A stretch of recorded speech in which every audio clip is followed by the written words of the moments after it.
నమస్కారం. కంబరామాయణం నావలు గంగ ఆవలి ఒడ్డుకు చేరిన వెంటనే రామమాతలు మువ్వురు పల్లకిని అధిరోహించారు. గుహుడు, భరతుడు కాలినడకన బయలుదేరారు. నడచి నడచి సాయం సంధ్యవేళ భరద్వాజాశ్రమం చేరుకున్నారు వారంతా. శివమహాదేవుడి వలె తేరిపార చూడరాని తేజస్సుతో వెలుగొందే తపస్సంపన్నుడు భరద్వాజ మహర్షి. మహర్షికి పాదాభివందనం చేసి నిలుచున్నాడు భరతుడు. ఆయనను తేరిపార చూశారు మహర్షి. ఏది నీ కిరీటం, ఏది నీ రాజదండం, ఏది శ్వేతఛత్రం, ఏవి రాజలాంఛనాలు, ఈ ఆకారమేమిటి, ఈ నారచీరలు నీవు ధరించుట ఏమిటి అని భరతుణ్ణి ప్రశ్నించారు భరద్వాజ మహర్షి. మహర్షి ప్రశ్నకు నొచ్చుకున్నాడు భరతుడు. త్రికాలవేదులు, మహాతపస్సంపన్నులు, ధర్మశాస్త్రములన్నీ ఎరిగిన వారైన మీరే నన్నిటుల ప్రశ్నింపదగునా మహర్షి అని కన్నీటి పర్యంతమైనాడు భరతుడు. జ్యేష్ఠుడు ఉండగా ఇక్ష్వాకులెవరైనా అంతకుముందు సింహాసనము అధిరోహించటం మీరెరుగుదురా? రాముడి కన్నా సింహాసనానికి అర్హుడెవరు? రాజ్యము సింహాసనము రామునిదే. ఆయన సింహాసనాన్ని ఆయనకే అర్పించి తిరిగి అయోధ్యకు తీసుకొని రావడానికే నా ప్రయత్నం స్వామి అని బదులిచ్చాడు భరతుడు.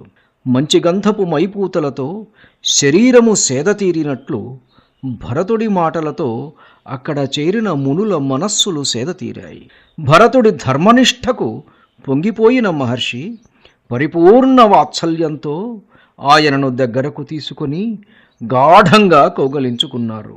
భరతుడి పరివారము మొత్తానికి ఆ రాత్రి విందు ఏర్పాటు చేశారు ఆయన తన తపశ్శక్తితో ఒక నవలోకాన్ని ఏర్పాటు చేశారు. అక్కడ స్వర్గమే దిగి వచ్చింది.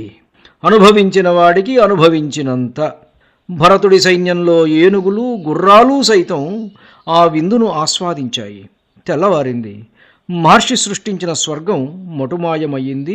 రాత్రి తాలూకు అనుభవాలు నెమరు వేసుకుంటూ ఆ మత్తు నుంచి ఎవరూ బయటకు రాకమునుపే భరతుడి ఆదేశం చిత్రకూటం వైపు కదలాలని. మహర్షి వద్ద సెలవు తీసుకుని చిత్రకూటం వైపు అడుగులు వేశారు అందరూ. మధ్యలో ఒక ఎడారి వంటి ప్రాంతాన్ని దాటవలసి వచ్చింది. భరతుడి పాదస్పర్శతో అక్కడ మూడువారిన చెట్లు మరల చిగురించాయి. ఆ ప్రాంతమంతా మరల పచ్చదనం సంతరించుకున్నది. నెమ్మదిగా అందరూ చిత్రకూటం చేరుకుంటున్నారు. ఆకాశాన్నంటుతున్న ధూళిమేఘాలు, సైన్యం చేసే కోలాహలం లక్ష్మణుడిలో ఆలోచనలు రేకెత్తించింది. పర్వత శిఖరం మీద కూర్చున్నవాడు ఒక్కసారిగా దిగ్గున లేచాడు. లక్ష్మణుడు రణగుణధ్వని వినవచ్చిన వైపు దృష్టి సారించాడు. మరింత స్పష్టత కోసం దగ్గరలోని ఎత్తైన పర్వత శిఖరము ఒకటి అధిరోహించాడు. ఒక మహాసైన్యం పోటెత్తిన సంద్రం వలె తామున్న వైపుగా కదలి వస్తున్నట్లుగా గుర్తించాడు. పతాకాలను బట్టి అది అయోధ్య సైన్యమని తెలుసుకున్నాడు. ఆ మహాసైనిక పటాలం ముందు గొప్ప ధనుస్సునొక దానిని చేతబూని నడుస్తున్న భరతుడు కనిపించాడు. అంతే, కోపంతో ఆయన కనులు ఎర్రబడిపోయాయి. నాసికాపుటాలు ఉచ్ఛ్వాస నిశ్వాసాలతో ఎగిరెగిరి పడసాగాయి. పరుగెత్తుకుంటూ వచ్చి కవచము ధరించి ఖడ్గాన్ని వరలో దోపుకొని తూణీరమొకదాని నిండా బాణాలు నింపుకొని భుజాలకు తగిలించుకొని పరిపూర్ణ యుద్ధ సన్నద్ధత గలవాడై గబగబా వచ్చి అన్నగారి పాదాల మీద వ్రాలాడు లక్ష్మణుడు. అన్నా, వస్తున్నాడు, భరతుడు వస్తున్నాడు, అపార సైన్యంతో కదిలి వస్తున్నాడు, మనలను కడతేర్చాలనే ఉద్దేశంతో వస్తున్నాడు. అన్నా, ఈరోజు నా బాణాల వాడి నా శరసంధాన నైపుణ్యము నేరుగా రుచి చూడబోతున్నాడు భరతుడు. ఏనుగుల తలలు ఎగరగొడతాను, గుర్రాల కాళ్ళు విరగొడతాను, అతడి సైనికుల గుండెలు బ్రద్దలు కొడతాను, భరతుడి సైన్యం మొత్తాన్ని చీల్చి చెండాడతాను. చనిపోయిన తన సైనికుల శవాలపై పిశాచాలు చేసే కరాళ నృత్యం తిలకిస్తాడు నేడు భరతుడు.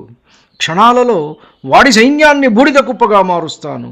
ఒక స్త్రీ పట్ల దశరథ మహారాజుకు కల వ్యామోహం ప్రపంచాన్ని శ్మశానస్థలిగా మార్చబోయే క్షణాలివి. అన్నా, నన్ను ఆశీర్వదించి పంపు అనే ఆవేశంగా రామునితో పలికాడు లక్ష్మణుడు.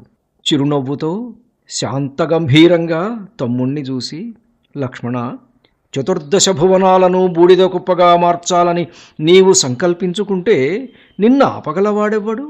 కానీ నా మాటలు కూడా ఆలకించబోయి అని అనునయంగా పలికాడు రామచంద్రుడు. ధన్యుణ్ణి. నమస్కారం. మీ ఊటుకూరు జానకి రామారావు.